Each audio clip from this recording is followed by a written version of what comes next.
I'm going to talk at you. Welcome one and all to Not Just A Guy, the show about, by, and for struggling storytellers. I'm your host, Not Just A Guy, the guy, Garrett Brioni, is joining you here once again on a lovely Monday.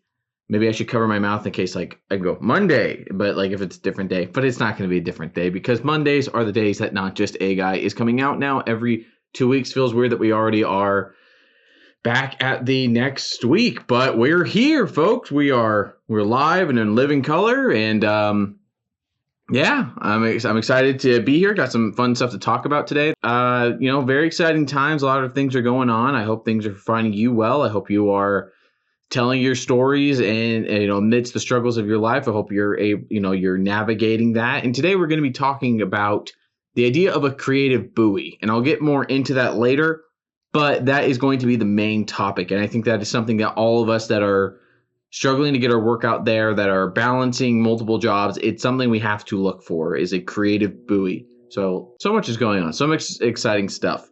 So let's do a little housekeeping. Something I want to talk about is the Bachelor Class newsletter. Yeah. Last Monday, we put out our first edition of the Bachelor Class newsletter written by myself. And it's basically info and background into me as a storyteller and what I'm working on, what I hope to work on, things like that. That's kind of like I consider it kind of a companion to this podcast. And it's really a spot where you can go to get updates on what we're working on, know when things are coming out. And I really enjoy it. I like working on it. It's a Substack, just kind of a place where I can just type up some fun stuff and update you on things that are happening and what's going on and ideas I have, things maybe I forget to mention on the podcast.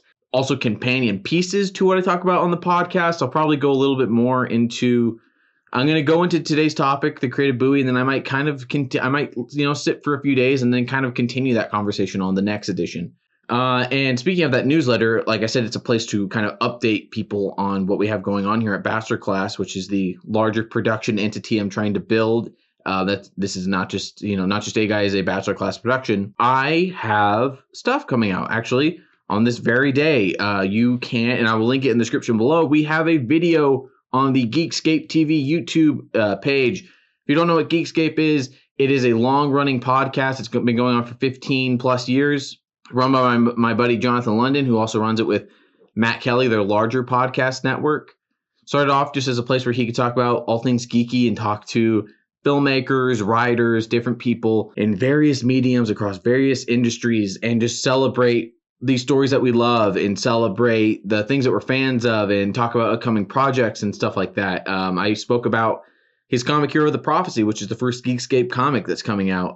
Very successful crowdfunding campaign. I send all my congratulations and just adulation. They did a great job with that campaign, and I'm happy to be a supporter of it. And I thought they absolutely killed it. And I've worked on and off with Geekscape. I've been a Geekscape contributor is how I describe myself. I've been doing that for about 4 years now, about 2021. I've done stuff on the website. My old podcast, Masters of the Media, became a Geekscape podcast until it ended. And I've been on the Geekscape flagship show. I've been on that one a ton. And in 2022, I made a video along with Jack Watson and Emily Cunningham. We made a video about Daredevil, Netflix's Daredevil, which every episode I want to talk about stories that get me through my struggles or stories that inspire me to keep making my stories. There is no better example than Netflix's Daredevil. Those first 3 seasons, I absolutely adore that show. It's my favorite adaptation of any comic book character, bar none. I love Daredevil. I kind of describe like Spider. When it comes to Marvel, like Spider-Man is my first love, but my true love might be Daredevil. I love Daredevil. I've loved him since I was a kid. I had the Ben Affleck movie that I watched 1,000 bajillion times. I loved Spider-Man the animated series, and he had like a little episode arc on there, and I just love that character so much. And when I was 16 years old, the first season dropped on Netflix, and I remember waking up before school. I mean, I at that point I had to already be up early because I had like a 0 period class, and I remember, or no, actually, at that point I didn't have a 0 period class yet, but I still had to be up pretty early for school to get ready and all that. I woke up even like an hour earlier just because I was like, I have to watch at least the first episode before I went to school. Watched it on that Friday. And then I think just over the weekend, I just devoured that thing. And I just absolutely loved it.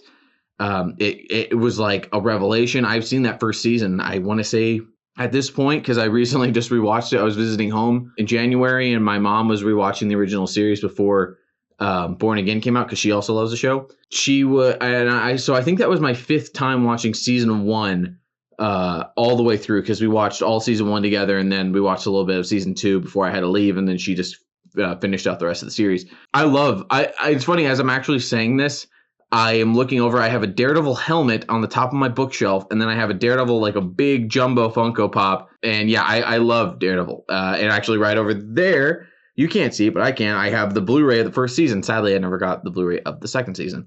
But I love that show. It is so inspiring. There's so much I've rewatched, and I love to look at shots from it. There's such great framing, such great use of color. Obviously, you know, the acting is just incredible. The fights are some of the best ever put to television. I love to rewatch those oneers, whether they're, you know, there's the true oneer in season 1, and then there's the stitched together oneers in seasons 2 and 3. I love to just watch those, observe those, and try and just kind of study them, essentially, as a student of film. And actually, I was also, just to brag about my memory, season 2 came out when I was on my choir trip to Hawaii. And I remember coming home. We had the trip on spring break. I remember I watched that one, a marathon. That was one of the first things I watched when I got home. I took a nice sleep, not a nap. I took a sleep, and then I just jumped right into season 2. And then season 3 was when I was in college. I remember watching the first few episodes before I was like getting ready for a class, or I was like heading out or something like that. But I love that series, and it means so much to me. I got my mom to watch it. She loved it. And I even remember, you know, for the longest time I kept telling my fiance, because she really enjoyed Daredevil's appearance in She-Hulk, and then also his subsequent appearance in Echo when he kind of returned to the wider MCU, and even his, you know, brief little scene in No Way Home. And so I was like, man, I really want her to watch. I really, really, really want her to watch the original series. I think she would absolutely love it. And so last year we did that. I finally started showing it to her. We had to take a break just because I was working 2 jobs. So it was like, there's no time to watch these. And so, but we finally finished, and yeah, she loves it too. She loves the characters. She loves Matt, Foggy, Karen. Like, you know, it was so awesome. I was like, I think if she just sat down and watched it, she would love it. And lo and behold, she did. Now, fast forward to 2020, or go back a little bit, 2022, I made a video on the Geekscape YouTube channel. Actually, it was kind of fortuitous. I more so wanted to make it because I knew that I had seen Spider-Man No Way Home, and I knew, oh man, they are integrating this guy into the MCU. They're going to use him more. I want to make a video celebrating his original show, because I knew there probably were going to be some differences. And I had long known the rumor that he was in She-Hulk. At that time, it wasn't 100% confirmed, but there was a rumor going around that he was going to be in She-Hulk wearing his yellow suit. And so I set out to make this video, and when I love video essays. I love watching them. There's a lot of people that I love watching their stuff. Like first one that comes to mind is Implicitly Pretentious. I love his work, or their work. And I just think they do a great job. And the way I approach video, and I don't want this to sound pretentious or anything like that, video essays are kind of easy for me to make. Like whether you think they're good or not, that's up to you. But I always know, like, oh, this is how I would format it. This is how I'm going to do it. This is what I want to say in each of these segments. It comes to me easy. The actual producing of it, that is the part where it's kind of challenging, because like it is like setting up the camera, figuring out, okay, well, these parts are going to be on camera, these parts are going to be off, having like a teleprompter, going off book, things like that. This when I made that original video, something I thought to myself was, okay, well, this is going to go onto a platform that already has a few subscribers. I don't have a ton of subscribers on any of my pages, you know. And so I was like, this is an opportunity to get my name out there. And I've talked on this show about struggling to talk about other people's work. And I like to celebrate other people's work, but I never want that to be what I'm doing week in, week out, is talking about other people's stuff. I do want to celebrate that stuff, shine a spotlight on it, or if I'm talking about someone's work, I would like to talk with the person directly, not just me talking about it. I'd rather have a conversation with the person who did the work. And so my approach to video essays are, I want to have the actual video, I want to have the video essay that goes through, talks about themes, talks about story arcs, talks about things like that, what we can really dig into the material that we're given and pull out, like, what can we gain from this? What can we learn from this? What are they trying to say with this story? Not anything ancillary, like marketing or anything around that. And so, but also I'm like, well, it's also a chance to have a platform to show some of my filmmaking. So like we made like a really small oneer on that first video that's just, me dressed up like Daredevil, or as we jokingly called myself, Daredevil. And I go and I pick up we try to light it like Daredevil. We try to do all these different things. And then I pick up a poster and I just say the devil has returned. But it was more like, okay, well, let's try and do something filmmaking wise that takes something from the series. So we did it, like I said, in a oneer, but just kind of shows like, oh, maybe these guys know what they're doing and they know what they're talking about. And so that's what we did again with this coming up video. Very, very well shot and edited by Emily Cunningham, my fiance. She did a great job, and it's fun, it's cheeky, it goes really into what Matt has been up to in the MCU so far, what that could kind of inform in Daredevil Born Again. But the main thing is there's a cold open that is a full on. I basically, it's only like a minute or so long. I've been calling it a short film. It is a short film. There is a story to it, and it ties into Daredevil textually and texturally, I should say. I'm dressed up like Matt Murdock, and there is music expertly done by Stephen Cruz that evokes John Pisano's score. At the time of recording this, I've heard a part of like the main piece of it. Stephen does great work. He does the theme for Not Just a Guy. He's going to be working with us on some of our other projects, mainly like Crusades of the Nexus. And I dug what we were able to do. I mean, we shot it in just like a little afternoon. I realized it's actually the first it was scripted, but it's like the first like scripted thing I've shot since we did the Daredevil video in 2022. So it's been about 3 years. So it was cool just to kind of see that all come together, and I only want to evolve it. I'm hoping there's good turnout on this video. I'm going to leave in the description below. There will be a link to the video. I would love if you go over there, tell them that Not Just a Guy sent you. We really want it to do well because we've all put a lot of hard work into it, and that's like even a plot element of the short film at the cold open. I made that video years ago. We put a lot of work into it. We did the oneer, did all my research, and I put all the stuff in it. Jack edited that video really well, and he put a lot of work into it. We were working up until the last minute to get it uploaded,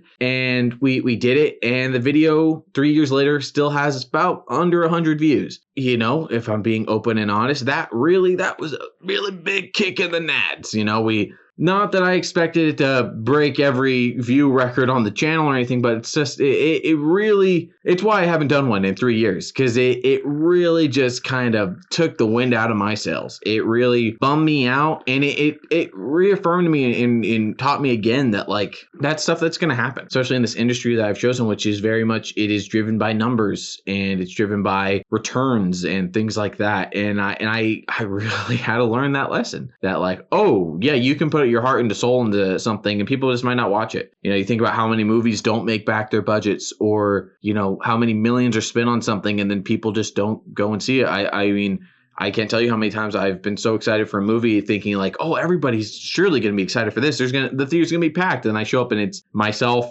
and like 2 other people, and it's just like, man, you don't really you don't think about it that consciously when you're in that moment. You might just think like, oh, it's light theater day or something like that. Maybe everyone's at work. But then when it happens to you and you see like, oh, I put all this hard work into something and just no one watched it, that really does suck. It does. It is something obviously that comes with that, but it sucks. And but I found other things to do. I found a creative buoy. We'll get to that later, because I had aspirations of doing a lot more. I was thinking of doing them quarterly. I had ideas of ones I could do to line up with different anniversaries and dates and things like that. But I just couldn't. At the time, I was really struggling in my storytelling, and I really it just burned me out. It didn't even burn me out, but it bummed me out. But it just made me just not even course correct, but just think, oh, okay, well, I just have to go in and do this. Isn't for me then. But knowing that Born Again was coming out, which I cannot wait for. When this episode is released, it is coming out tomorrow. So this is releasing on Monday. The Tuesday, I can't wait. I'm working a closing shift, but you can bet your butt I will safely speed home safely. When I say safely speed, I mean I will go to the limit, get home and watch that. I cannot wait. I don't know if I've been this excited for, like, this is just the most excited thing I've been. I literally can't even put to words. I'm so excited. I just am so very excited for the show. Maybe I'll talk about it a little bit on the next episode, what I think about what's come out so far. Because by that point, there'll be, about like 3 episodes or so. But when that was coming out, I just feel like I felt that energy again, that drive, like, okay, well, wait, I would love to do a companion piece to my Daredevil video again, make a cold open that shows people like, hey, maybe this guy, I'm not going to say it's the most amazing little thing you'll ever see as a short film, but I really love it. I believe in it. I think it tells a story. I think we all 3 have contributed a lot to it, and there is a story there that sets up what the video is, but it's more so, it is kind of about me. Like, and I don't mean that in a weird way. I mean, like, I made the video. I didn't get what I wanted out of it, but that shouldn't stop me from doing it. And, so hopefully people check it out. Hopefully you listening, you'll check it out. Like I said, I'll put a link in the description that links you to the video, because I'm in the same place that I was 3 years ago, which is in some ways is kind of bumming me out, but also it means I still kind of have that younger energy. If people want more, I'll do more. If this one goes and has a similar fate of the previous video, I will still be proud of it, but I will just probably move on and try other things, because it's just, there is a certain, return on investment that you do want. But if it doesn't work out, then I probably would just, focus on, oh, okay, well, that didn't work out. Well, I'm just going to go and focus on the podcast, focus on the newsletter, focus on the audio drama or the audio pictures. That's just kind of where I'm at on that. So I hope you'll check that out. We put in a ton of work on it. We are and again, I have ideas for other stuff I'd want to do. So maybe if we see that, that return on investment, maybe I will be able to do more of those. And so today, the main thing I want to talk about is the idea of a creative buoy. What that is, it is sort of like a creative buoy. Now, what is a creative buoy? This is something I have described Crusades of the Nexus as to people. I've described it like this on social media. I think maybe there's probably some episodes here on Not Just a Guy that I've referred to this idea of a creative buoy. Now, for me, a creative buoy is what keeps you afloat when you're, obviously a buoy just hangs out in there, but for me, it is, you are drowning in the sea of, you're seeing other people working on their stuff and it's taking off. You see, all these different people losing different, like studios just, cutting people's jobs and going to, pump AI crap out. And you just see you feel so lost in this vast, just overwhelming sum of water.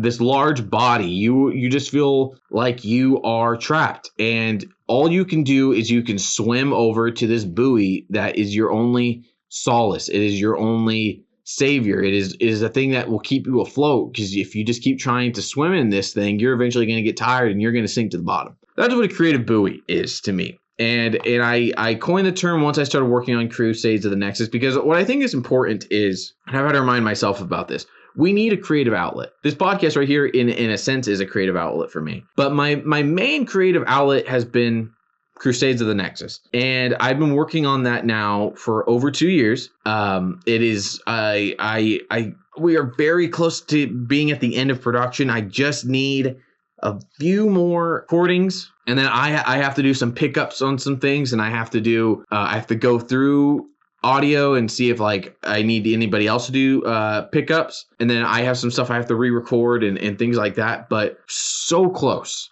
And that project has been my creative buoy. Like I told you, I have not shot something that has been sequentially edited together with music of some kind. I mean, there was no music in our previous Daredevil video, but I consider this much more of a short film, like a short than the cold open of the previous Daredevil video. So if we're saying that, if we're going by those rules, then it's been about 4 years, because I shot my quote unquote thesis film Undie in 2021, and we could turn it in 2021. So it's 4 years. It has been about 4 years. I can't remember exactly the exact dates we shot Undie on, but it has been 4 years since I've done something like that. This is my first project that has had a score as well. But that even just saying that bums me out that I haven't made like a short in 4 years. And it bummed me out in 2022 when I was struggling to get anything off the floor, off the ground. It took me a few months when we moved down there to even get a job.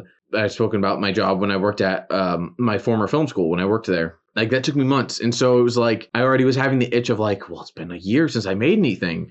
And that's when I started coming up with the ideas of projects that would eventually become Crusades, that would be folded into Crusades of the Nexus. And I remember thinking that in 2022, like, man, I got to make something. Like, I got to make something. And I kept trying to write scripts and I'd delete them and it just wasn't working. So there was that.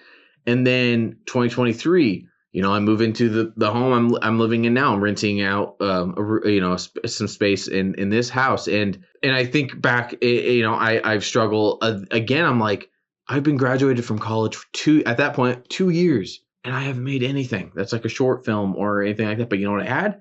I had Crusades of the Nexus. Even last year, again, I was like, man, I would love to make a short, do this, do that. I drafted up some very low level stuff that I thought we could probably do. And I talked to some friends about like, guys, let's like try and come up with something to make some short films. Let's do something. And they just all fell through. And it just, time, working 2 jobs and then, getting acclimated to working just the one, and then going through the really bad anxiety filled depressive episode I talked about, where I had this point of time where for weeks I was like sick to my stomach and I could barely hold down food because I was just so anxious and just so sad and so just full of existential dread. But even during that time, I had Crusades of the Nexus. I had my creative buoy, and I implore you to, if you are in that same boat as me, where you're just every day, it just feels like you're not doing enough, which you are. I have to be told that, so I will tell you that too. You are doing enough. It is important to find that creative buoy, whether it is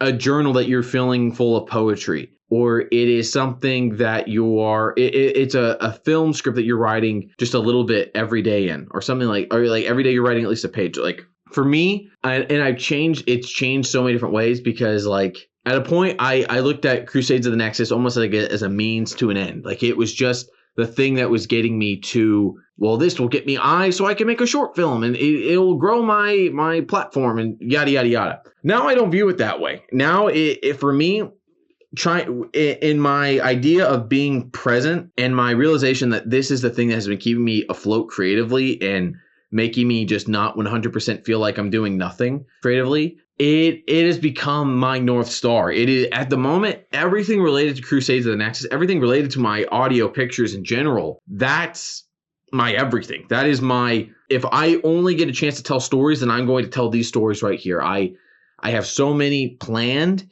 And I am the way that we are approaching them is, these are the movies we would be making if we were some big hotshot in Hollywood being able to write, have a blank check. This is what we are. We are using the medium of audio to make movies. That is Crusades of the Nexus is very much a serialized anthology. And I almost view individual episodes as like short films that I wish I could make, because that's where they were born from. They're just more expanded than they would be if they were a short. And they have a bigger budget because they are just sound. Though other Crusades of the Nexus related projects, other non-related audio projects I'm working on, I am approaching them as, these are movies that you are hearing in your ears. These are the ones that you are the cinematographer, you are the director, you are casting people, you are doing this, you are imagining what people look like, things like that. We're handling everything else. We're handling the dialogue, we're handling the performances, we're handling the music, we're handling the sound effects, but you are making the visual part of the movie. And I think that's going to be really exciting for some people. We are making movie. Like, we are basically making feature films, especially with some of the later stuff I won't get into, and in some other projects I'm working on the audio space, because I'm like, I just don't have the ability right now to make shorts. I would love to. I have one that I've wanted to make for years. It's like one of the first main things I wrote in college. So I've had that script for 7 years now, and I want to make it so bad. And people, everybody that either reads the script or they hear about the idea, they're like, oh, you got to make that one. My mom always tells me she wants me to make that one. My fiance always tells me she wants me to make that one. I want to make that one. I love that one. That one went over super well in the writing class I had. That one went great. I just haven't had a chance to, because I need money for it. And I need a set for it, and it's a lot. Or I need to rent out a space. It is a lot, but even that is a small project. It's one place. It's a gas station. But even then, that's just like something that's out of my means. And if to tie it back to the topic, if I were to kind of sit with that and think about that, that would pull me down. That would wash over me. That would just bum me out that like, I can't even make this thing yet. This thing that should be a no-brainer, that should be so easy to make. That should have been my thesis. Like, thinking about stuff like that, which I still would have struggled to make it as my thesis at the time, because there's a thing called the pandemic. In a different world, if I just let that wash over me, that would bum me the heck out. That would make me so sad. I wouldn't want to think about anything. I wouldn't want to do anything. I would just want to retreat into myself, and I would just want to not even have to face, reality that like, look, I'm just not there at a point in my career or even at a point in my life where I can do that. But then there's the creative buoy. Okay, well, I can't do that script right now. But you know what I can do? I can finish writing the Crusades script that I'm on right now, because that thing is that script I'm working on right now. It is basically a feature film. It is something related to Crusades of the Nexus. I think I mentioned I'm working on something, a side project to it. There's just a character I fell in love with, and I hope you do too. Otherwise, I guess I'm making this side project for myself. I just love the character so much. I thought he had so much more story to tell. I realized his episode in Crusades of the Nexus was an origin story without being planned to be one. I realized this is the origin story of this kind of character, and I wanted to do more with him and give him his own thing. And I'm essentially writing a feature film for him that is a 3-part audio adventure. And it will be really, I have ideas for how I want to release these things. I want to release 2 versions. I want to release one, whether, if you join through a crowdfunding campaign or something like a Patreon or something like that. We're still working on the ideas for that. Then you would get the full uncut version. You have a full audio movie to listen to. Or you can just wait, and it will be eventually down the road released in 3 episodes, in an episodic nature in 3 parts. But there will be exclusive material to that audio movie, big one chunk episode that you would get. Or you can just wait for, the public would get 3 individual episodes week by week. But that's how I approach it now. I'm not going to lie and say that I don't get jealous of seeing other people doing stuff in film or being on sets and things like that. I would be dishonest to you, and I'd be just dishonest to myself if I said that didn't bum me out, or if I didn't, I'm never spiteful. It never turns into a point of hate. It is just like jealousy and, just simple human things. But I know I'm going to eventually get there, because I'm going to put in the work to get there. And that's a promise I'm trying to make to myself. I'm trying to make it to you who's listening to this.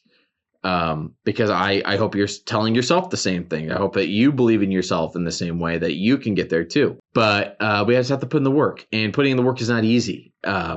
Especially when you like I said, there's a point last year where I was working 2 jobs, and it was hard to find time to do anything. But then like towards the end of last year, when I started to have more time and I was just working the one job, I found like, okay, well, some days I am going to have to swim. I'm going to have to just go to work and do the work grind. I'm going to have to drive about an hour to work. That's the swimming part. That's the reality of life. That is the huge ocean that I'm in. I sometimes I have to do a little bit of swimming, because doing that swimming gets me to the next buoy. And that's okay. I'm working on this 2-parter script for Crusades of the Nexus. Okay, well, I may have to, I can't be on the buoy the whole time. I got to catch some fish. So I got to get off the buoy, and I got to do the and then I can get back on. And it's just like this idea of just keeping busy and finding those spots. Like, again, I used to try and be like, I used to be really regimented and like tell myself, okay, for Crusades, you have to do 10 pages today. You have to sit down, you will do 10 pages, however long that takes you. And then I found like, oh, that's burning me, like that being that regimented, especially if like I hit like a block and I need time to think on the script, that just makes me not want to do it.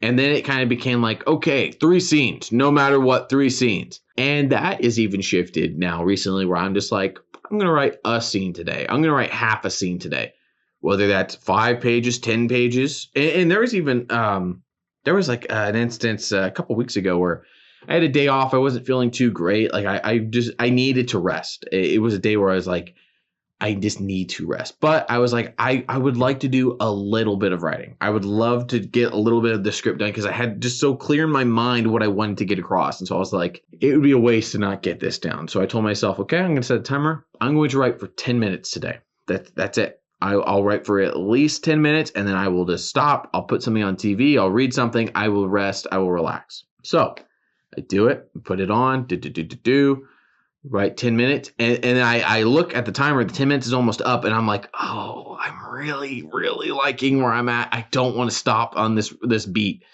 So I kept going. And I think I wrote for another, because I think I did it at like, if I remember correctly, and if not, then this is just a rough estimate. It was like 11:50. So I told myself, okay, at noon, I'll stop, I'll eat lunch or something like that. Or I'll watch something. I can't remember what I did. And then, yeah, 12, like noon started rolling around. I was like, oh, I want to keep going. And so I think I ended up writing till like 12:20 or so. Just because I found the groove and because it was like, this is a great day. I'm not tired from swimming I'm not lost in the ocean. I'm just sitting on the buoy. I'm having fun. Let's just hang out and just, let's just do that. And so I think we need to find those things. We need to find those moments where we can just float on this thing in between the chaos of life, of travel, of work, of responsibilities, of going to the grocery store, things like that. Just find those moments, whether they are literally just truly moments, whether they are 5 minutes, 10 minutes, 2 minutes, whatever it is, we need to seek them out. We need to find them and we need to prioritize them, but also not let them, just kind of run us down. Because that we need those things. We really need those. And they are what will keep us afloat when just everything seems like we're just lost. Because I may expound upon this a little bit more on, in the newsletter, which, like I said, I will also link that down below. If you're interested in reading that alternates with Not Just a Guy. So this Monday that you're listening to this, when this episode first released, I mean, maybe you're listening to it later, but on the Monday that this episode released, a week later, there is a Substack post, different newsletter from me. And my goal is to have them alternate so that there's always something related on a Monday from us. Because I like that because it's a little bit different. It's a different style, different tone, different thing like that. It's maybe a little bit quicker of a read, and it lets you know everything that's going on. In case there's anything I missed or anything like that, like the Daredevil video will be linked in there. But like I said, it's going to be linked here as well. I hope you check it out. I think trying to find the right kind of like cadence and rhythm and figure out what I want to talk about. And like I said, I probably will kind of expound upon the idea of a creative buoy a little bit more. After getting all these thoughts out, let things kind of sit and ruminate and kind of figure out, okay, what's the next step of that? What's the next thought of that? But yeah, for me, a creative buoy has just been that thing that I'm focused on and that I'm hooked to, that really does, when I just get lost in all the crap, when I just feel like there's nothing I'm doing, like nothing I'm doing matters to my career, I think, well, no, I have this thing that's keeping me afloat creatively. Or more so, it is when I just feel like as a storyteller, as a creative, like I'm not doing anything. I'm not writing anything. I'm not doing that. It's good for me to have this one thing that I always know I'm tethered to and that will keep me afloat. Like if I know, like, well, I'm working 5 days this week, like, I'm going to have to just, I like no work gets done. I'm like, well, let's put a few minutes towards Crusades this week. Even if it's across the span of a week, if it's only 30 minutes, that's going to keep me afloat. That's going to make me feel good. When I say keep me afloat, I mean, it makes me feel good. It enriches me because I know even though my creative career is not central, like, it's not what I have to think about to pay my bills and things like that and survive. I know I have this thing that I can turn to just kind of put all my all that bundled up creativity, I can put it into that. And that will fulfill me because I am filling up something with all my creativity, and that will fill me up emotionally and physically and mentally. It will give me that outlet. A creative buoy is a creative outlet that you take with you through all these things that you're going through in life. It is the thing you can turn to when you feel so far away from your creativity, from your creative career, from your projects, is that thing that you can take, that you are holding on to, so you just don't get overwhelmed and drowned. That is what I look at it as. And I think we all need to find, whether you are working 9 to 5, whether you are working 2 jobs and you just think like, man, I'm not getting anything. Like, I feel so far away from my career, like from being a storyteller. Find a creative buoy. Find something you can take with you that you can put some work into when you get home from work, or you can, on your drive, you can put on your audio app and go, okay, this is what this scene is going to be. That, find it, take it with you. It will keep you afloat. It will keep you going through all this. I hope you have it, because it has been so incredibly helpful for me to not feel like I am just going to sink to the bottom of all my negative thoughts and my anxiety. I think that's going to do it for this episode of Not Just a Guy. I really hope you found something helpful in here. Every episode, I want to hopefully do something that makes you think, or something that you think can help you in your struggles as a storyteller, because, hey, we're all in that together. We are struggling. All of us are struggling together. It is a hard industry to break into. Recently, it's been even harder. Just, it feels like it is hard to, in any industry, it's hard. But we have to find these ways that we can break in on our own. I am big on trying to carve my own path, break in my own way. That's kind of what I'm doing with the audio pictures idea, and we will see how that goes for me. You can follow the show on the socials that matter. Those ones will be linked down below. There will be all these different things that you can, there's just, I more so have, I post about my life on my personal page, not a private page, my personal page. But, I mostly have these things to kind of get my voice out there and get my projects out there. So you can follow me on those things for updates. Follow us on the Bachelor Class, Instagram, things like that. Probably going to try and do some clips from the video version. We're going to try and throw those on TikTok and whatnot. Hopefully you do those. I hope you enjoy this episode. If you, whether you're listening, whether you're watching, I really hope it did something for you today. Check out the newsletter if you want, link down below. Daredevil video, link down below. Hopefully some updates on Crusades as the weeks roll on. But with all that said and done, I have been your host, not just a guy, the guy, Garrett Briones, and I will talk at you next time. This has been a Bachelor Class production, hosted by Garrett Briones, edited by Emily Cunningham, music provided by Stephen Cruz. For more information, follow us at Bachelor Class.